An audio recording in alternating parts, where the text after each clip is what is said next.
Labadiena, istorinės technikos gerbėjai. Štai mes turime jau 23 metų rugpjūčio paskutinėje dieną ir kaip prieš tai buvę reportažai, pabandysime apžvelgti tai, kas įvyko Lietuvos istorinės automoto technikos padangėje būtent per rugpjūčio mėnesį.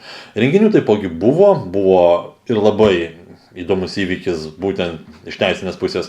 Aš jį pasistengsiu apibūdinti kiek plačiau ir išsameu, nes tai liečia istorinių transporto priemonių registravimo supaprastinimo galimybės būtent regitroje, ką registra nenorėjo daryti, tačiau dabar pagal teismo sprendimą yra priversta daryti. To mes siekime maždaug 3 metus, prieš tai įstatymų tiesa siekime 4 metus, pasiekėme, tačiau įstatymas neveikė, tai yra veikia ne taip, kaip mes norėjome. Ir gavosi taip, kad teismas rugpjūčio mėnesį sustatė visus taškus ant i ir jau atsilaisvino. Tačiau, galbūt pradėkime apžvalgą paeiliui nuo datų, būtent nuo ko prasidėjo rugpjūtis. O rugpjūtis iš esmės prasidėjo nuo tradicinių renginių biržuose, kuomet jį organizuoja viena iš organizacijų. Dabar kuri organizacija organizuoja, man labai sunku pasakyti. Žinoma, jūs visi žiūrovai žinote, kad tai yra klasika. Ir jūs būsite teisūs. Tačiau ar jūs visi žinote, kad biržuose yra 2 klasikos? Tai yra viena viešoji įstaiga įsteigta 2008 metais, kita organizacija, jau asociacijos teisinė forma, yra įsteigta 2018 metais. Tai nėra ta pati organizacija, tai nėra joks reorganizavimas, kaip kad mums buvo bandoma įteikti ir įrodyti. Tai yra 2 atskiros organizacijos su 2 atskirais juridiniais kodais, kur veikia visiškai savarankiškai viena nuo kitos. Kuomet aš klasikos narių karts nuo karto paklausiu, kuriai jie klasikai priklauso, jie į mane pasižiūrėdavo keistai, galvodavo, kad galbūt aš kažką tai maišau, bet ne, aš tikrai nieko nemaišau, kadangi aš domiuosi istorinių judėjimų Lietuvoje, aš puikiai žinau, jog 18 metų pradžioje buvo įsteigta asociacija klasika ir štai jinai toliau veikia, o viešoji įstaiga kaip ir palikta nuošaly. Bet čia jokia reorganizacija. Tačiau dar kartą norėčiau paminėti, kad šis mano pranešimas yra ne apie konkrečią organizaciją. Jeigu jūs norėtumėt padiskutuoti, ar būtų labai įdomu papasakoti apie šitą organizaciją ar kitas, taip, šitą organizaciją taipogi verta dėmesio, jinai iš tiesų veikia ir pakankamai aktyviai veikia. Tiesą pasakius, nežinau, kuri veikia aktyviai, ar viešoji, ar asociacija, bet kuriuo atveju iš tiesų reikėtų pasidžiaugti, kad įvyksta toks renginys biržuose kiekvieno rugpjūčio pradžioje, vadinasi nesenstanti klasika. Ir šis renginys buvo neišimtis, jis taipogi buvo organizuotas. Kaip skelbia organizatorius, kad tai yra neva 15 renginys, tai galbūt taip ir yra 15 renginys, bet jį organizavo, dar kartą pasikartosiu, ne ta pati organizacija. Organizatoriai skelbia, kad dalyvavo virš 123 transporto priemonių, tam tikri reikalavimai buvo keliami ir jie pakankamai buvo griežti, bet vėlgi matome, kad tų reikalavimų iš tiesų visą laiką buvo laikomasi ir jau eilę metų. Karts nuo karto istorinės technikos gerbėjai dėl to traukia per dantį organizatorius. Bet čia galbūt mūsų visų tokios vaikiškos ligos, niekaip mes nesugebame iš tų kelnių išbristi ir vis padarome vieną ar kitą neatitikimą. Tačiau tas neatitikimas, tikėtina, nesugadino bendro vaizdo, oro sąlygos, kaip matome, nebuvo pačios smagiausias, bet ir tikrai ne pačios baisiausios. Taip kad renginys biržuose vyksta, Daliaus Linkevičiaus Sodeliškių dvaro sodyboje, tai jau tradiciškai, beje, kaip ir motociklinis renginys prieš mėnesį vykęs, taipogi tame dvaro areale, ten kur yra muziejus yra, beje, jeigu nebuvote pas Dalių muziejų, tikrai kviečiu atvykti, apsilankyti, pakankamai įdomi ekspozicija pas Dalių. Taigi, įvykęs renginys užskaitomas, viskas ok, buvo tam tikrų niuansų ir į mane jau kreipėsi vieni kiti piliečiai, atkreipdami dėmesį į tam tikrus negerumus, bet vėlgi, nenoriu išsiplėsti, nenoriu apie tai kalbėti, mes žvelgiame rugpjūčio mėnesį. Rugpjūčio mėnesį pirmą savaitgalį įvyko štai tokio pobūdžio renginys. Po savaitės įvyko renginys Kėdainiuose, organizavo asociacija Retromobilė, tai yra specialios paskirties istorinio transporto sueiga. Kitaip tariant, asociacija Retromobilė pabandė atkreipti dėmesį į tai, jog mes visi puoselėme istorinį transportą, mes jį restauruojame, atstatome, tačiau su tuo atstatymu yra toks įdomumas, kad visi mes darome iš esmės kasdieninės mašinėlės, motociklus ir nuošalyje lieka tas transportas, kuris iš esmės buvo skirtas tarnauti visuomeniai. Tai yra įvairiausių komunalininkų transportas, karinės paskirties transportas, policijos, viešosios tvarkos, greitosios, įvairiausios transporto priemonės, kurios galbūt iš tiesų nepelnytai yra pamirštas. Ir restauruojant, mes paprasčiausiai jas praleidžiame. Taigi, šis renginys yra mėginimas atkreipti dėmesį, kad restauruojant transporto priemonę mes jau galime padaryti ją dar truputį labiau išskirtinę. Ne tik, kad paprasčiausiai nusipirkę kažkokią tai transporto priemonę, ar tai būtų tarpukario, ar tai pokario, mes štai jau su ją dalyvavome renginyje. Ne, galbūt pabandome tokią transporto priemonę paversti dar labiau specifinę ir istorinę prasme specifinę, kaip galbūt taksi, kaip galbūt kažkokią tai ralio automobilį, istorinį turimo omeny.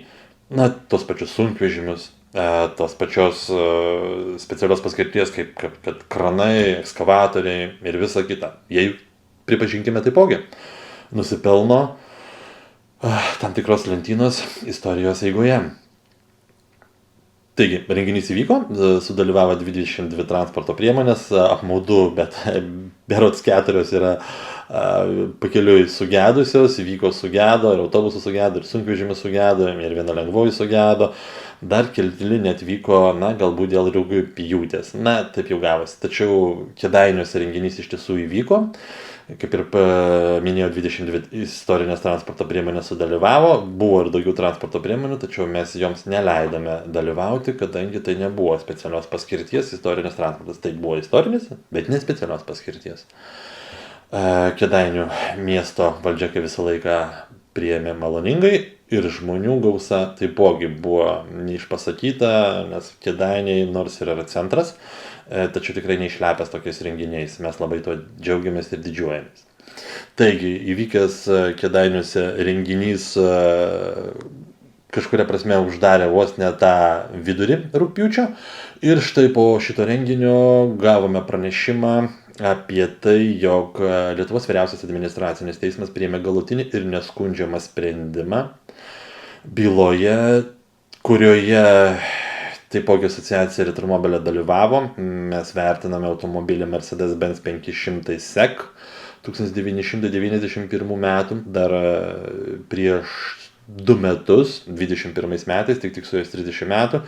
Tačiau buvo tokia situacija, jog šitas automobilis buvo iš Didžiosios Britanijos, nors ir vairas kairėje, tačiau vis tiek iš Didžiosios Britanijos, tačiau su žyma apie tai, kad jisai yra skirtas sunaikinimui. Tai yra su pažyma Certificate of Destruction. Ir štai regitros darbuotojams už tai jau baisiai užkliuvo ir jie atsisakė registruoti transporto priemonę. Labai noriu priminti, jog dar 19 metais mes esame informavę apie tai, kad keletą metų dirbome su aplinkos ministerija, bandydami pakeisti atliekų tvarkymo įstatymą ir jame numatyti, kad jeigu transporto priemonė yra skirta nurašymui, tačiau jinai yra pripažinta istorinė, tokiai transporto priemonė turi būti taikoma išimtis ir jinai turi būti registruojama regitroje. Taigi, nors mums ir pavyko įstatymą tokį, nenoriu sakyti pramušti, bet pasiekti, kad jis būtų priimtas, tačiau regitrai to vis tiek nepakako. Nepakako 21 metais, nepakako 22 metais. Teko pasibilinėti, džiaugiamės, jog žmogus iš tiesų nenumojo rankos, o ėjo iki galo, stengėsi, darė, bilinėjosi, patyrė tam tikrų išlaidų. Tiesa, tos išlaidos buvo jam kompensuotos. Ir štai galutiniam rezultate 23 metų rugpjūčio 9 dieną priimamas teismo sprendimas, kad regitra ir prieš tai buvęs teismas yra visiškai neteisus, jog nevertino atliekų tvarkymo įstatymų nuostatos, būtent išskirtinės nuostatos dėl istorinių transporto priemonių.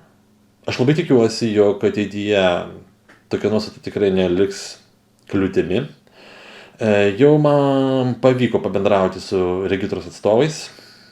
Tiesą pasakius, aš nesulaukiau atsiprašymo, tik tai paminėjimo, kad taip, mes valdininkai, taip, mes biurokratai, mes turime vieną per kitaip įstatymo raidę taip žiūrėti, tačiau mes kitaip ją žiūrėjom, tą įstatymo raidę.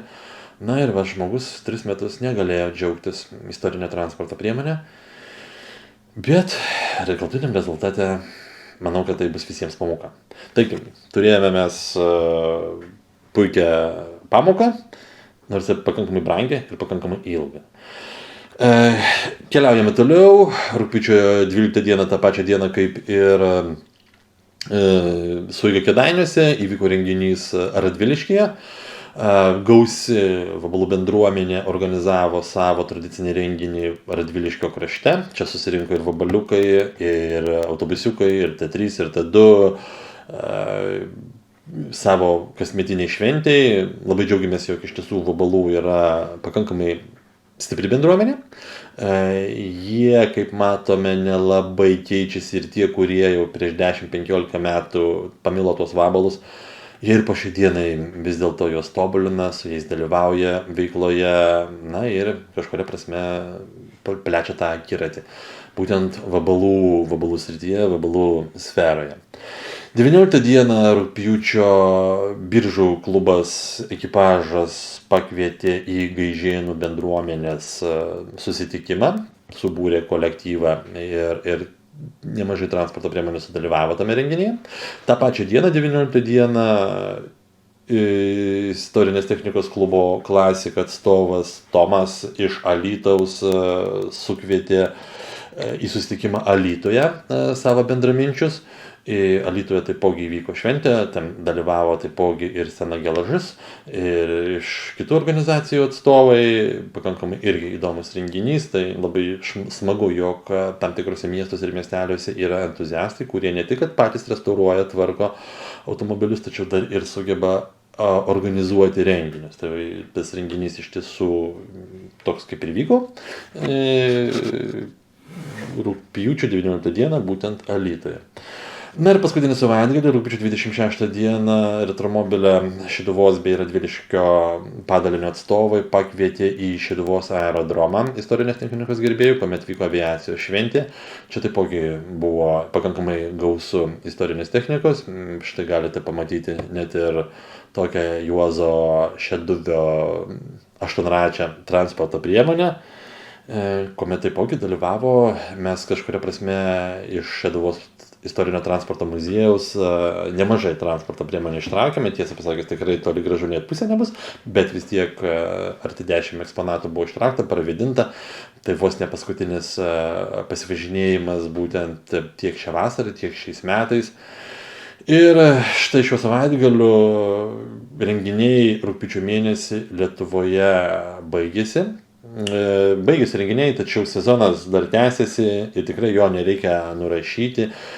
Tiek gatvėse, tiek keliuose mes matome istorinę techniką pakankamai intensyviai eksploatuojama, žmonės džiaugiasi gerų orų ir tegul džiaugiasi, labai tikimės, kad dar ir rugsėjo mėnesį mes galėsime tuo oru pasidžiaugti, tuo labiau, kad ir rugsėjo mėnesį laukia nemažai renginių, apie juos mes pakalbėsime rugsėjo pabaigoje, tikiuosi dar ir apie spalį mes pakalbėsime, pasižiūrėsime, gal ten irgi taipogi bus renginių. O šiuo atveju ačiū Jums, kad Jūs reaguojate, po truputį matau vis dėlto didėjantį tą susidomėjimą apie tas apžvalgas, kuomet po galbūt pirmos apžvalgos birželio mėnesį kiek mažiau buvo, tačiau jau už Liepą jau jaučiasi aktyvesnis sujudimas, nežinau kaip bus po rugpjūčio mėnesio, žiūrėsime, tačiau laukia dar ir rugsėjas. Jeigu turite pasiūlymų, jeigu turite pageidavimų, galbūt kažkokio koncepto kito, galbūt kažkokio tai pakalbinimo tam tikro žmogaus, siūlykite, kodėlgi ne. Nesakau, kad jau mes iš to darysime labai didžiulę laidą ir štai mes jau kažkaip tai čia bandysime vos ne pastovę daryti. Ne, tai yra paprasčiausias apžvalgos apie tai, kas įvyko. Tiesa, visi mes žmonės galime suklysti, galbūt galime kažką tai praleisti. kažko nepaminėti, tai taipogi prašau baisiai nesmerkti. Na ir ką, susitinkame 23 metų rugsėjo mėnesį. Ačiū už dėmesį.